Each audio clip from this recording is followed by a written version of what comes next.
Making a few minor modifications to the viewfinder and top handle bracket on the Burano. I bought this inexpensive small rig clamp and a longer NATO rail to get the viewfinder out further forward. So when I have PL lenses, particularly zooms, the camera's better balanced on my shoulder and I'm not getting my neck out of alignment. So now I've moved up to the mid 49 RE handle extension and mid 49 15mm rod bracket because the small rig unit I was using, I had the mic on the same rod as the viewfinder. So when I would tilt the viewfinder up, sometimes the mic would angle up or down and cause the mic to be in frame on my wide shots. So I'm gonna run 2 rods dedicated for microphone and viewfinder tube. And also this gets the handle out a little bit more forward for when I'm running zoom lenses. It's a more balanced carry position for my hand. I've had several discussions with other Burano owner-operators using them for live television, TV news live hits, live sports, stand-up live hits. Encouraging to see I'm not the only owner-operator that's trying to use the Burano for live TV. I say all of this, and I think this will be my first outing with the camera integrated with a LiveU. Everything I've done so far has been just internal record. So got this booking and thought, hey, this is a good opportunity to get the camera set into the settings I've been recommending to other people with success, but top level, just setting the output here in the US to 1080i, project rate 5994. The baked in color profile is Rec 709. Sometimes I shift the tint a little bit more in the magenta direction. I find I need to do that on the FX9. I have, just from this first outing, I've not seen a need to shift the tint on the Burano. It looks good just with a straight auto white balance. Keep my PL mount in a Ziploc bag, and it's good because just riding around in the case, all of the captive screws uncaptived themselves and they were loose in the bag. And I've also seen on the user group a few people looking for replacement PL screws. I had this same phenomenon with my Amira lens mounts. For the broadcast settings, one additional note: when you switch to a 5994 project rate or 50 hertz elsewhere, don't forget that the shutter is going to default to 180. And for 60 frame here in the US, it would be 1/60th of a second shutter as well. So it's a 360 shutter on the Burano. When I initially set it up, I didn't catch that until I realized, like, ISO 800 at a 4, this looks darker than it should be. And then I'm like, oh yeah, the shutter is twice as fast. So 360 shutter, 5994 project. And in my previous vlog, I chatted a bit about building passive income and trying to cross that finish line where I can retire early from trading time for dollars. And that prompted a bunch of one-on-one offline conversations. Now that it's a little bit slower for me, I think I'm ready to follow David Moorfield's advice. And I'm open to doing 1-hour consults for a nominal fee. I'm just gonna match what David Moorfield's doing. And I think I can offer a different perspective, not a competitive option to David, you know, people that are maybe at a different stage in their career. So I'm happy offline to get more into the particulars of numbers, revenue, how I scaled relationships into 6-figure clients. And then I've got some firsthand experience and demos I can share on how I was able to go from a like $300 a day camera operator to someone that can command several $1,000s a day to work as a DP in the commercial space, working for agencies, advertising product, traditional broadcasts, as well as some of the newer social and online. Put in the request to Sony when I first got the Burano, a firmware feature that should be simple to implement, but I don't think I did a good job of explaining what I was looking for. So when you're in Super 35 mode on this camera, there is a clear image zoom mode to crop in, 1.5x, but the only ways to adjust that are with a Lanc remote, like the Zoom Sony factory grip, or a third-party Lanc connector. I would buy an inexpensive, like I have a Very Zoom I could put on here, but when I'm running my CN7, the cable to run stop the CN7 uses the Lanc port, so I can't put a second Lanc device on here unless maybe someone's got a Sony grip compatible like FX6 Zoom, third-party Zoom controller that's more compact, because I don't want to run the grip on the camera just to be able to zoom. I'm looking for something smaller. So the other way is the monitor and control app. will let you zoom, which I just learned from the Burano Facebook group. But what I really want is here in the menus on the viewfinder, using the scroll wheel, I can change all my parameters, but the clear image zoom, it doesn't let me navigate up to it. Cannot change it with user buttons on the camera, and I wish it were possible. All right, it's been months since my last live feed, and my previous assignment with the LiveU was for a different media outlet. And LiveU made some account changes on their freelancers, independent contractors. I'm not a pay-per-use. I pay a monthly fee for LiveU data, and then an annual fee for the license agreement, and then I paid cash and bought the unit. But my account got changed into the pay per day, or at least I was getting emails that it was getting changed over, but they assure me it hasn't. But regardless, I haven't used it since all these changes happened. And I also made a change to my account from my previous assignment. I added the media bridge, basically Wi-Fi hotspot, to the unit to do a Zoom feed out in the field using multiple cellular connections for better connectivity. So needless to say, I want to test all of this before I'm out in the field tomorrow on my assignment. So I'm going to call the station I'm working for and do a test. Well, I'm glad I called because we were getting errors. Weird errors I haven't seen before, 2 different ones. I got a photo of one of them. I couldn't shoot video because I was on my phone. It just took a couple of attempts and then it came up. So I think we're good. I'm not going to contact support, and they've already assigned me a receiver for tomorrow. Decluttering my LiveU case.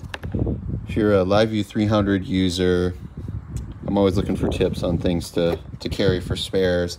Out of extreme paranoia with these USB right angles on the side of the unit that aren't protected, so I ordered 2 right and 2 left angle replacement USBs just in case these get busted in the field. I can repatch. And then I carry in the case 2 BNCs and 2 HDMI thin cables. Here's my other BNC. And then I only have 1 P-tap cable. I have extras in the van, but I'm only, you know what, that's a good heads up for me. I should order a second spare P-tap to keep in the case. And then I made my own gold mount to charge the LiveU off of a battery if I don't want to charge it off the camera. It's got an internal battery that runs for, I rarely use it. I don't honestly know how long it runs, maybe 2 hours. It's about 75% right now. So yeah, I made this, and then the AC power supply / charger for the LiveU. And this case is an inexpensive Pelican knockoff, Apache from Harbor Freight.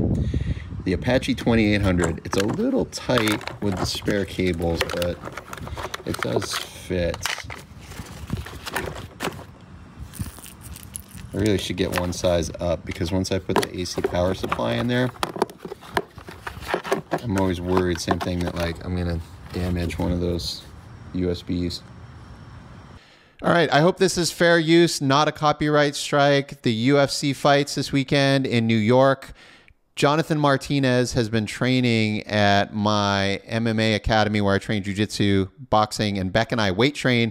We've been watching Jonathan spar and work the wall and the ground game with our head professor and MMA coach and the owner, Jason Yarrington. He was at the fight in the arena. You can see him in the cage in the background coaching Jonathan, and his voice is so loud you can hear all of his instruction on the broadcast. It was surreal hearing the voice that I hear every day at 11:30 when I'm training at Ohana. So pretty cool. Unfortunately, it was a loss for Martinez, but there will be many more. There's JY with the glasses walking away, black shirt and hat. It was the last fight before Trump and the team made their appearance. So I think they were still standing there by the ring. I don't know. I'm curious to get the details.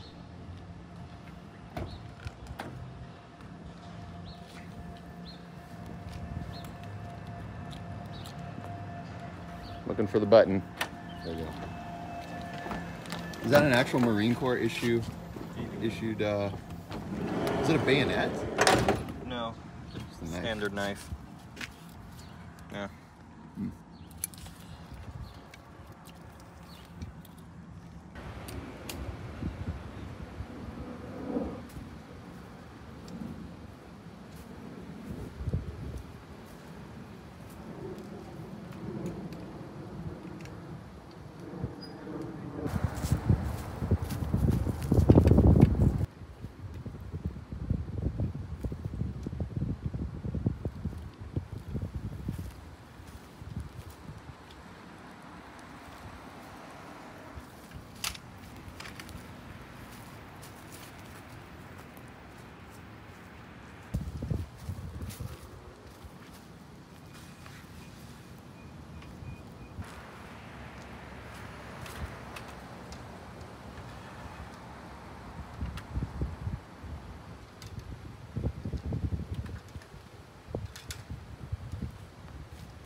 Thank you. -10 on the tint. Interesting. And so we are now learning that the brothers of the accused killer of Lincoln Riley, Jose Barr, allegedly dumping those bloody clothes 15 minutes before the murder. Now prosecutors are picking. News Nation correspondent Jorge Ventura live for us from San Antonio. Jorge, what can we expect tomorrow? Well, Adrian, tomorrow morning we are expecting for the defense team to start to refute some of the evidence used by the prosecution, like the DNA sampling. Actually works.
According to the director of Tennessee Bureau of Investigations, the violent gang Trinidad is now active throughout the state. The authorities say they are monitoring the group, which has a history of violence, including a recent incident where they shot a cartel member 31 times in broad daylight. With the millions of Venezuelans that recently crossed illegally into the U.S., and earlier this year, President Biden did designate the TDA gang a transnational criminal organization. And where I am here in San Antonio, Texas, Texas DPS has developed task force to target the gang's presence in areas like San Antonio and also in El Paso, Natasha.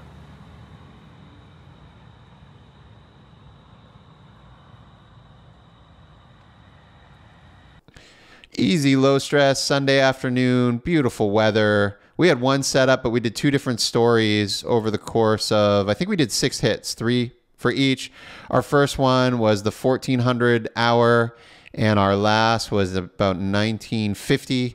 And then we did a look live for the 8 p.m. hour so that we could load out of there and have a reasonable turnaround time, because we switched to morning news for Monday. I got to get up at 3:50 a.m. This is the first time I've set up return video with Jorge. Generally, he doesn't need it, but because we had 2 stories, they were both long, he needed the reference for the graphics and when he was off camera and could refer to the script.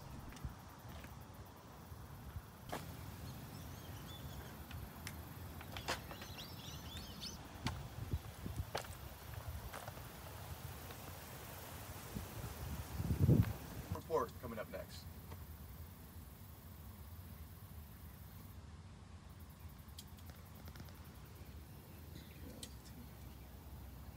So News Nation has obtained new intel documents sent to Border Patrol agents warning them about the expansion of the violent Venezuelan gang Trinidad. News Nation's Jorge Ventura joins us live with more. And Jorge, I understand we've obtained new documents that were sent to Border Patrol. What did those say? Yeah, that's right, Mark. And, so News Nation has obtained new intel documents sent to Border Patrol agents warning them about the expansion of the violent Venezuelan gang Trinidad. Jorge's resting before our next hit, chilling in the bunk. Best investment I ever made was putting that sleeper in, buying a bigger van so I could have a bunk.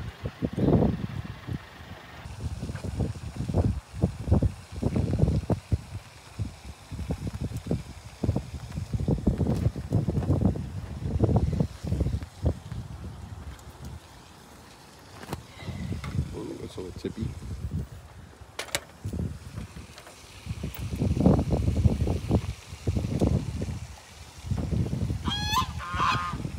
You guys need to go somewhere else.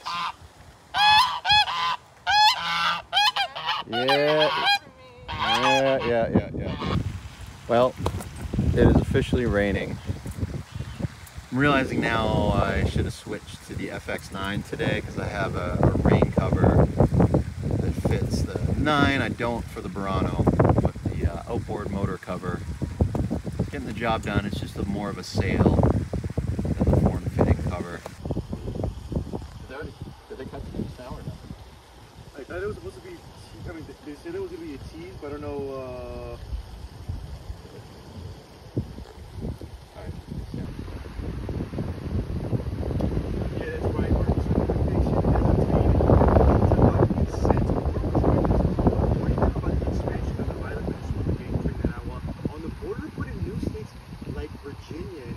And here I am in Texas. The gang already has an active presence in Dallas, Houston, El Paso, and here in San Antonio, Marky. All right, Jorge Ventura, thank you so much. Still ahead, everybody, today's hometown hero gave up a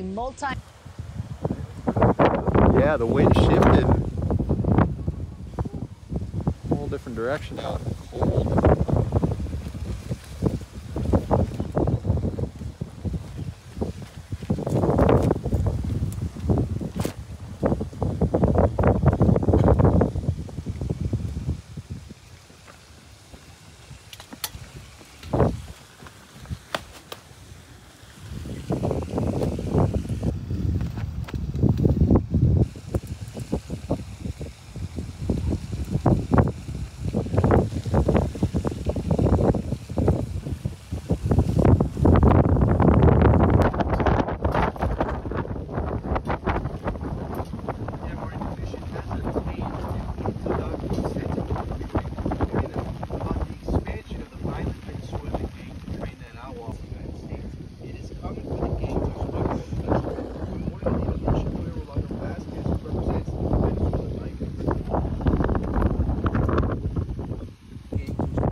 El Paso, and here I am in San Antonio.